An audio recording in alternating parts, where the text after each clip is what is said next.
Well, welcome to my channel, Mispronounced Adventures. My name's Alex, and welcome to Arctic Season Round 4. That could have gone better. I'm in a ditch. Faint display. And welcome to Tromsø in Arctic Norway. So this is the reason I needed to be here in such a hurry, which had its consequences, because I had a flight booked. Tromsø airport's just over there, and that's where I'm heading to. So let's get on with it. Good morning. Just packing the van and getting a few things ready. Weather looks rather nice outside, and coldest so far the trip, minus 8.9. What's this say? Oh, this one says minus 11. So, you finish packing up the van, check out the campsite, and get on the move for the day.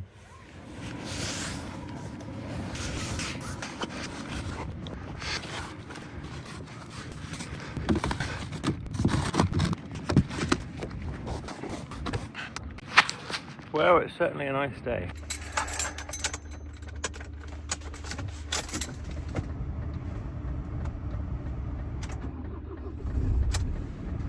Oh, minus 11. Right, heating on, window defrosting. Let's finish packing up the back and get moving. Right, let's get out of here.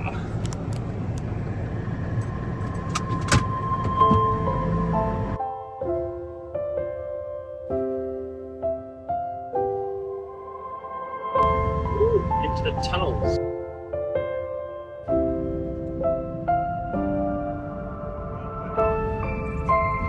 Well, that's pretty gorgeous. I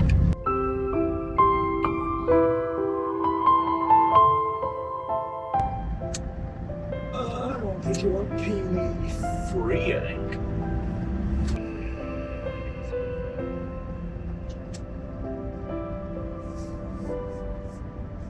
Arrived. Right, let's be parked up, grab my kit, finish packing the bag, set the van to be ice sat here for 5 days, and let's go to the airport.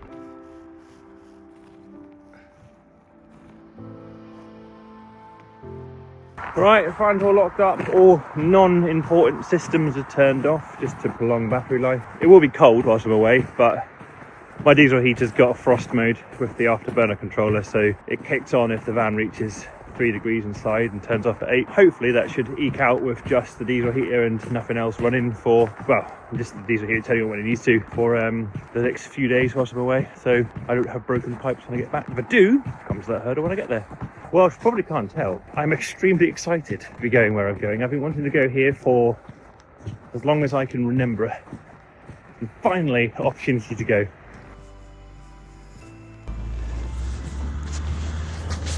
My kind of airport. I'm not sure how Joe will feel about that though. Local customs and all.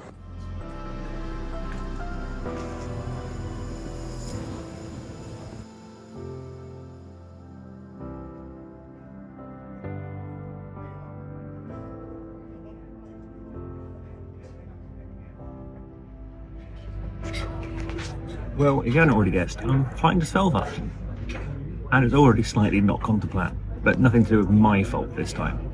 The person I'm meant to be meeting there and got on a flight with today missed their flight this morning, so I've got a day there by myself until they get there tomorrow.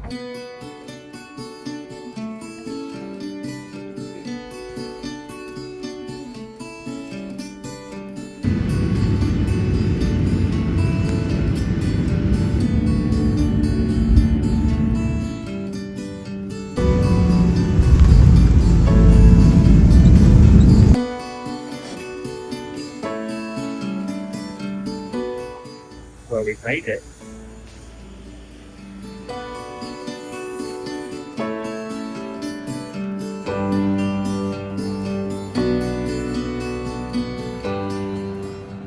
Right, airport shuttle bus, I think, to get into the main town.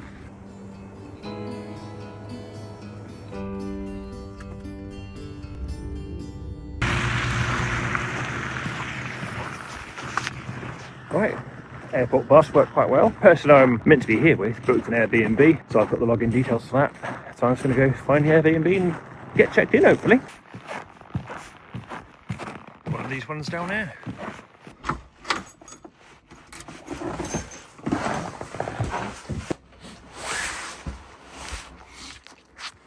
Right, I'm going to get my boots off and have a look around. Ooh. They had good taste booking this, looks lovely. Right, I'm going to get settled in and figure out what I'm going to do. I thought there was a lot of blinds to close until I found this button.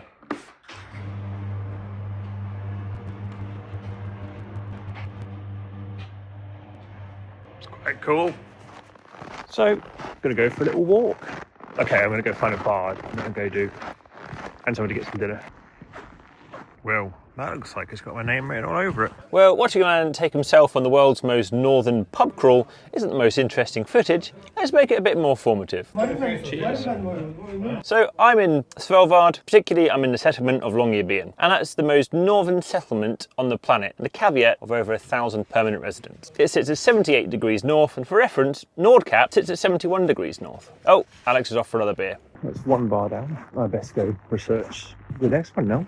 Try things next door. Anyway, back to facts. Longyearbyen, for the name, it was founded by an American businessman and for the coal mine called Longyear, and Bien is sort of the Norwegian word for town or settlement, so it's Longyear's town is a literal translation. Another one down. I thought I'd walk that, but it'd be rude not to visit that one, wouldn't it? And to finish my facts before the pub crawl is over, Svalbard is the name of the archipelago, which is a group of islands or a chain of islands. Spitsbergen is the largest island where Longyearbyen is found, and Longyearbyen is the largest settlement in the archipelago.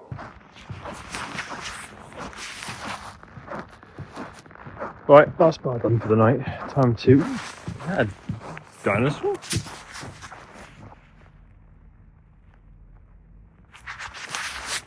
A dinosaur? Or Nessie? Anyway, to the Airbnb, off to bed, and then figure out a plan for tomorrow. Well, you might be forgiven to think that this is still part of my night out for experiencing the local pubs. It was actually about 12 hours later. It's currently 11:15 in the morning, and it's still dark.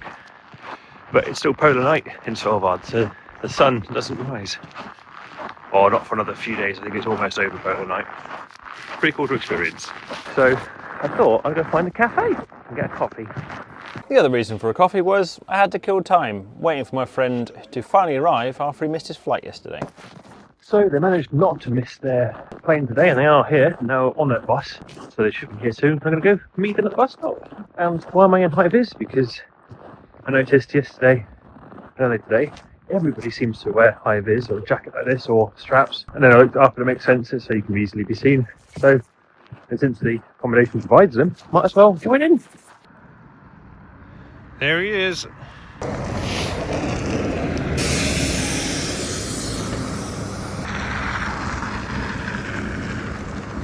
It's Adventures, who I was hanging out with last year. And when I say last year, I drove 10 hours from Finland to Norway, dragged him up a mountain to go rescue his drone, then left him alone for 5 minutes. He fell in a ditch, which I had to go drag him out of. And then my van broke down when the alternator pulley failed and he abandoned me. We're good mates, actually. So I was meant to be meeting up with Az and his friend, and we talked about this last year coming to Svalbard. So we actually made it happen this year. He's not up in the Arctic there in his van. But somehow they got into the airport yesterday and missed their flight. So I was sort of at a loose end and here by myself for a day. It was fine. I know she's getting his accommodation, so I'm going to catch up and figure out a game plan for the rest of the day, which seems like it's late, but actually it's about 2 o'clock in the afternoon. Right, time to go find some food events. Cheers, sir. Cheers to another Arctic adventure. Another Arctic adventure. And the game plan quickly turned into a pub session, or another pub crawl for me. So let's start with the pub crawl facts. As much as that is a beautiful On to pub number sight, 3. But we found a reindeer. This is a Svalbard reindeer. Not your normal sort of reindeer you see in the rest of the Nordics. They're actually more related to the type of reindeer you would find in Russia and Siberia. Particularly, they are a lot shorter legged and a bit more dumpy looking. They are quite different than the mainland ones. Well, better than a polar bear. Well, actually, less concerning than a polar bear. We'll get on to polar bears later. I did have a more manly drink earlier, but you know, I'm on a diet. the straws for a felt. God, that's a nice straw. Look at that. It's metal. Oh, you didn't get that in. You didn't get it in the UK. Told you, yeah, last night's job was all research. It was indeed, and this is Indeed. my research. So basically, this is like the double research, and then tomorrow we'll combine our efforts and we'll go get hammered. Oh dear, tomorrow's going to be long. You're in the background filming me again. Don't swear, I've got a family-friendly channel. Mine's not. Oh, we have a new friend. Right, go on then. Drink number Z. I don't know what drink number this is now. 4 or 5. 4.6 that you took a sip of. I sampled it. Well, next pub.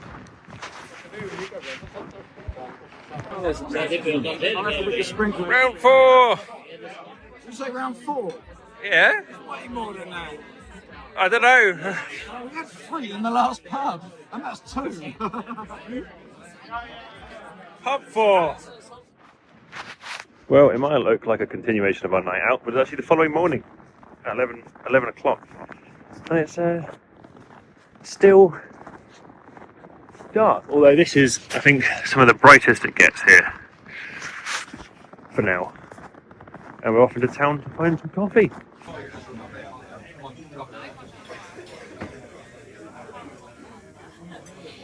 Alright, Anton's just getting his brew, and I think we're going to figure out what activities we want to do. There he is. Handle online, mate. You jealous? No, I like no handles. So why haven't we explored further outside of Longyearbyen? Because it's not that easy to do so. Legally, you need a firearm to do so, to leave the town itself. And that's because there is a risk of polar bear attacks, which we knew about and was reinforced when we went to go see the Visit Svalbard Tourism Office. Here's a video here of someone recording a male polar bear wandering down the street. And that's why you find shops like this with a variety of firearms available for sale. Not something you often see in the UK, is it?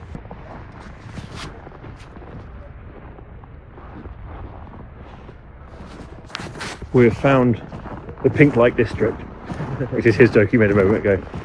Is there a reason they're pink? Someone please tell me. Next we went to a popular cafe called Husky's Cafe, but we never quite figured out why it was called that.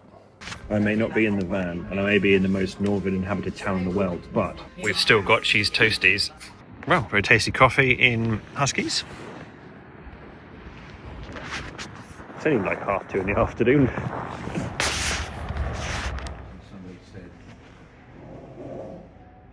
Right, activity booked. I'm going to go walk to the seed bowl, which is something I wanted to see for years. That's going to be tomorrow evening. So, me and Ads have gone for a cake called the best cake in the world. Apparently, it is the best cake in the world. We'll find out.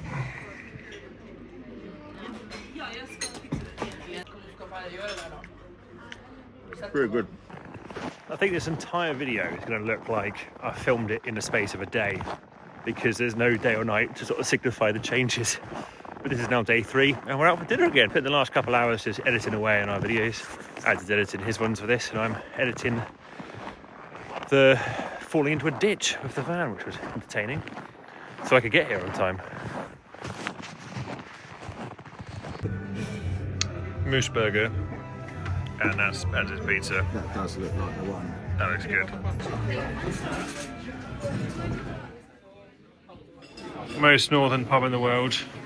Officially been, we were sitting in the most northern bit of that room.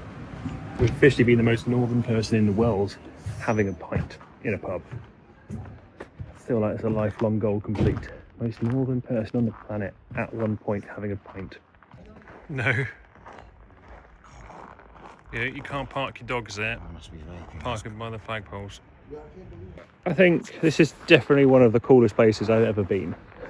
Yeah, I'll tick that list as well. I think 100% it is. To be honest, not one of, I think it is. Yeah, and whilst we've only really been in the single town, just being in continuous darkness, the snow, it's just quite incredible, really. I absolutely love it. Just know we are really the most northern settlement on the planet. We were saying earlier, 3,000 coming in Svalbard overall? I read there's 3,000. There's more bears than there are humans. And as it descended into another pub crawl, more pub crawl facts. Now, whilst drinking on this video has been a pretty prevalent feature between myself and Ads, there are actually some laws on Svalbard based around drinking.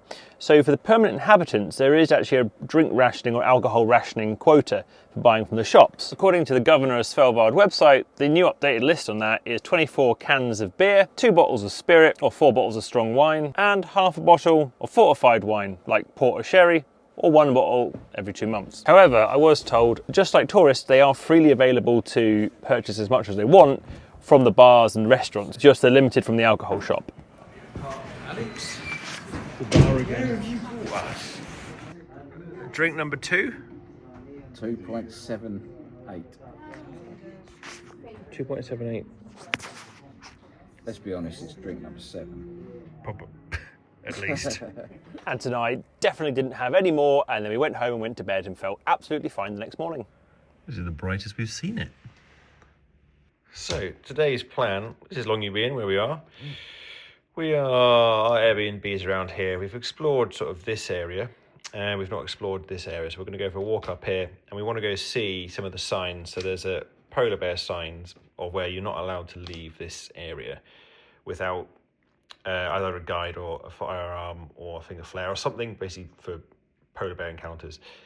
So we're going to go find one of these signs and walk to the edge of the boundary, and then later on I've got a walk to the seed vault, which is up here somewhere, booked.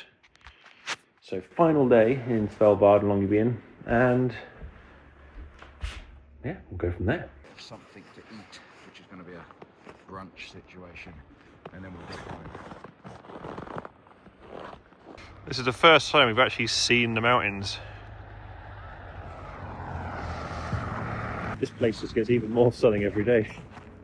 So we're going to go find some lunch first, as it's minus 17 in the minutes. Get inside with food, then we're going to go for a bit of a walk, which will probably take us like an hour or so. Ooh, Land Rover.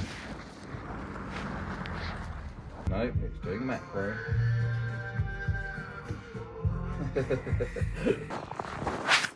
Lunch had, we're now going to go over to the far side of town, which is the bit we've not explored yet, and have an explore.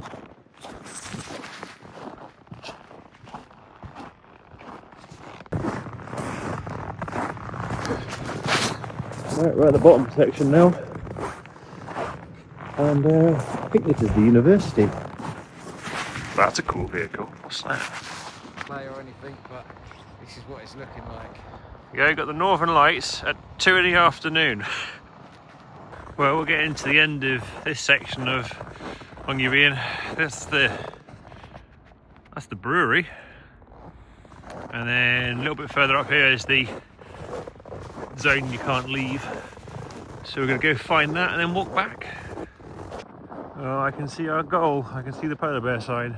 Right, we're at the end of Longyearbyen. We can go this way. Airport's over there, but we can't go past this sign. So we're going to walk back through town and see how far we can go in the other direction. Polar bears. That brewery we just saw calls itself the world's most northern brewery, much like everything else in Svalbard. We also saw the world's most northern fuel station.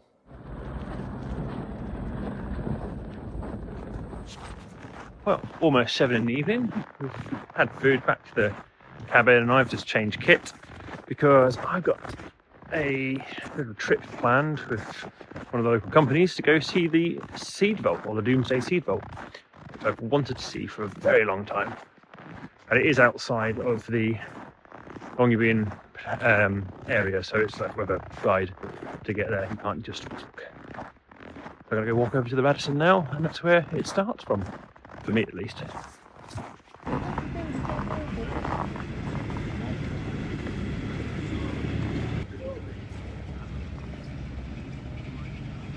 Whilst that looks very cool, it's not for me.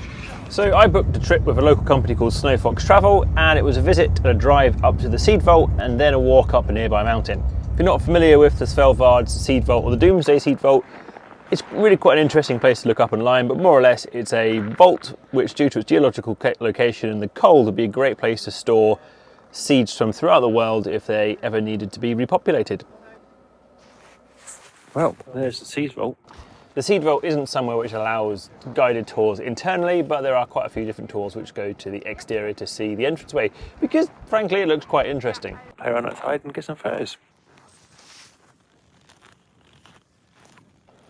After that, jumped back in the vehicle and drove a little bit further before we got some snow spikes on and started the ascent of the hill.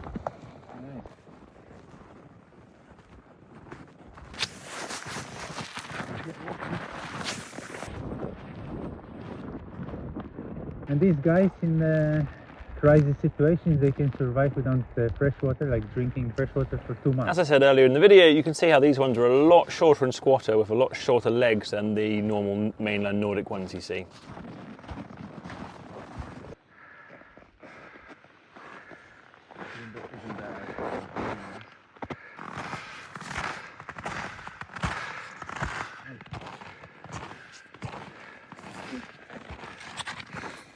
Well, we reached our top.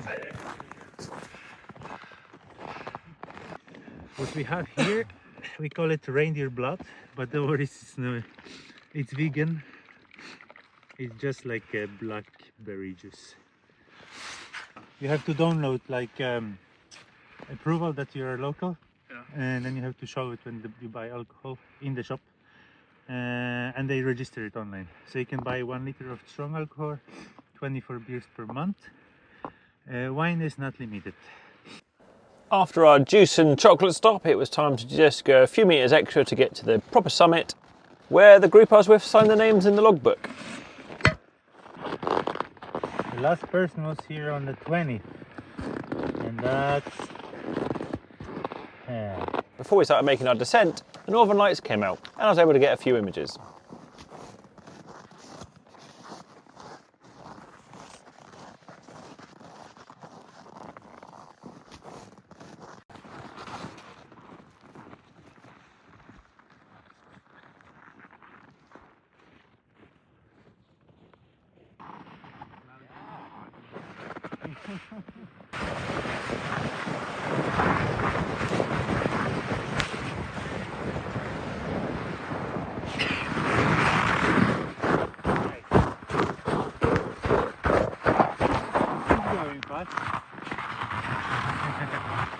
Nice, a good one, man. You have a good fun.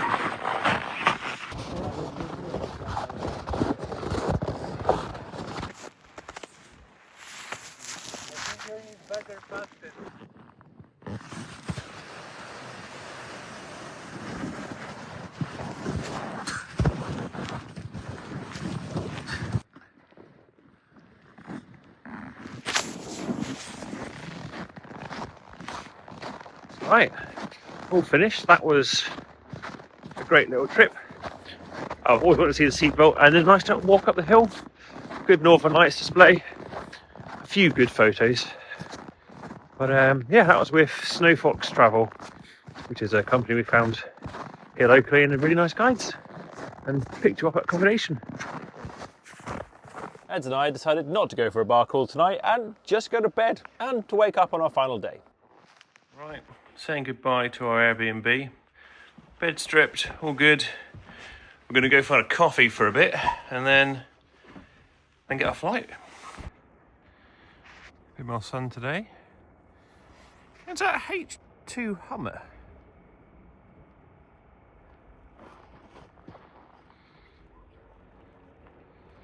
So, plan, flight's about 2:30 today, it's about 11 now, so coffee in town for an hour, then we'll get taxi to the airport.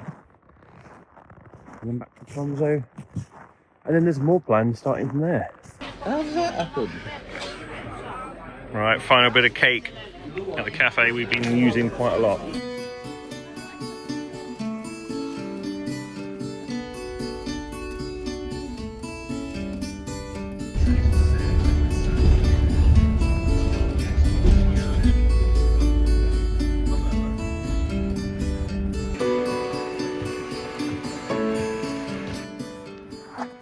Right, back to Tromsø. I've left Ads because he's a different boarding class than me.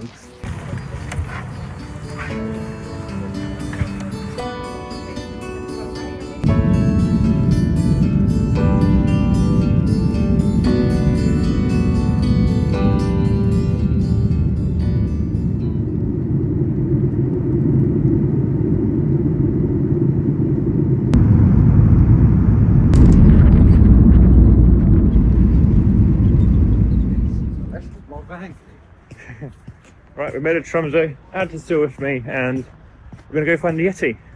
So the Yeti was being kept warm by the diesel heater automatically whilst we've been away, and I think the van's still on about 40% power. So, no flat batteries, and everything should be frozen and nothing, none of my pipes should be broken, hopefully.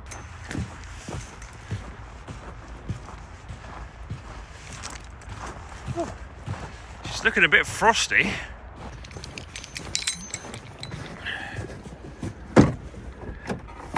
Oh, there we go. Yep, frosty van. Let's see if we're frozen up on the inside. Is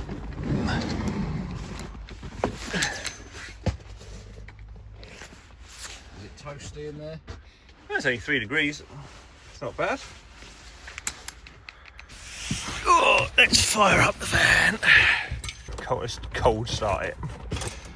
You don't take me out.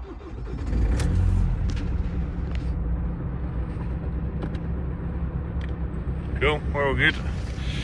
There we go, just back to the van, and we're now at 47%. And that's pretty much going to be the end of this episode, and a little bit of a different one. Bit of a side quest, or a trip within a trip. I've always wanted to go to Svalbard, so I've enjoyed my time there, and it's a place I would definitely recommend going if you get the opportunity. The flights from Tromsø haven't actually worked out that expensive. Whilst Ads is currently in Yeti, which is defrosting, we've got a few more days together in Tromsø and some other things planned. If you're new here, consider subscribing and checking out the rest of season 4 or the other Arctic seasons. Or other ways you can help support the channel is I work for Roma, which is a lithium battery company in the UK, and I design their electrical systems for customers. Or check out the links where I'm a brand ambassador for Autoterm, looking at their diesel heaters and air heaters. And there's plenty of other bits and bobs in there as well. But really, I just want to make content for you guys to enjoy. So thank you very much for joining me, and I'll see you next time. Cheers. Bye.